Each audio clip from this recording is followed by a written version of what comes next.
18ویں صدی کی بات ہے۔ 18ویں صدی میں امریکہ کا سفر کرنے والے ایک سائنسدان نے ایک نئی چیز کا انکشاف کیا۔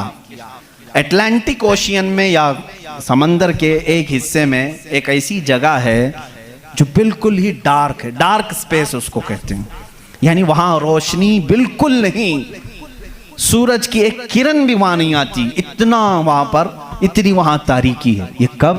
18ویں صدی میں، یعنی آج سے 200 سال پہلے کی بات ہے۔ اس نے انکشاف کیا، دنیا کو بتایا میں نے ایک ایسی جگہ دیکھی، بہت ہی ڈارک ہے، بہت اندھیرا ہے۔ وہ جب واپس آیا تو علماء ربانیین نے سورہ نور کی قرآنی آیتیں پڑھی۔ اللہ فرماتا ہے کہ اذا اخرج یدہ لم یکد یراہ ومن لم یجعل اللہ لہ نورا فما لہ من نور۔ اللہ فرماتا ہے ہم نے کائنات میں ایک ایسی جگہ رکھی ہے کہ اس پہ اندھیریوں پر اندھیریاں ہیں، اگر تم ہاتھ بھی نکالو گے تو ہاتھ بھی نظر نہیں آئے گا، ہاتھ بھی نظر نہیں آئے گا۔ یہ کہاں کا؟ یہ علم البحر جس کو کہتے ہیں، سمندروں کا علم رکھنے والا جو پوری زندگی سمندروں کی کھوج میں لگا دیا، وہ لا کر کے بتایا۔ اس نے سوچا میں بہت بڑا تیر مارا ہوں، لیکن جب بتایا قرآن پڑھنے والوں نے کہ یہ تو قرآن میں ہے، اللہ فرما رہا ہے ایک ڈارک سپیس ہے کائنات میں جہاں تم ہاتھ بھی نکالو گے تو نہیں نظر آئے گا، اتنا ڈارک ہے۔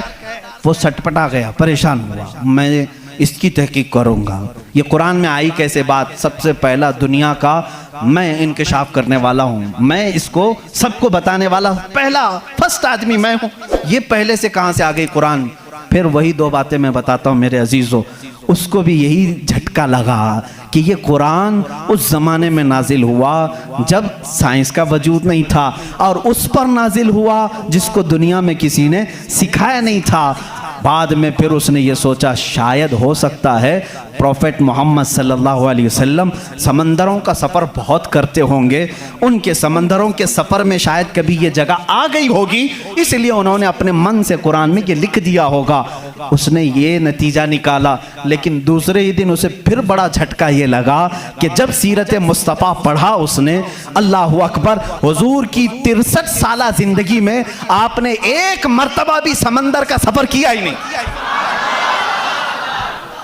یہ بہت بڑا جھٹکا لگا کہ وہ محمد صلی اللہ علیہ وسلم کبھی پوری زندگی میں سمندر کا سفر کیے ہی نہیں۔ میرے عزیزو، اس بات میں غلط فہمی میں نہ آنا کہ وہ سمندروں کو نہیں جانتے تھے، وہ معراج کا سفر کرنے والا رسول سمندروں کو ضرور جانتا ہے، لیکن یہ حکمت الہی تھی کہ کبھی سمندر کے سفر کرنے کا اتفاق نہیں ہوا۔ اب اسے جھٹکے پر جھٹکا یہ لگا جو کبھی سمندر کو گیا ہی نہیں، وہ اگر اٹلانٹک اوشین میں موجود ڈارک سپیس کو بتاتا ہے تو ضرور وہ اپنے پیٹ سے نہیں بتا رہا ہے، وہی اس کو بتایا ہوگا جس نے ڈارک سپیس بنایا ہے۔ یہی اللہ رب العزت کے وحدانیت کی نشانیاں ہیں، اس کے وجود کی نشانیاں ہیں۔ قرآن پڑھو، اس میں بہت ساری چیزیں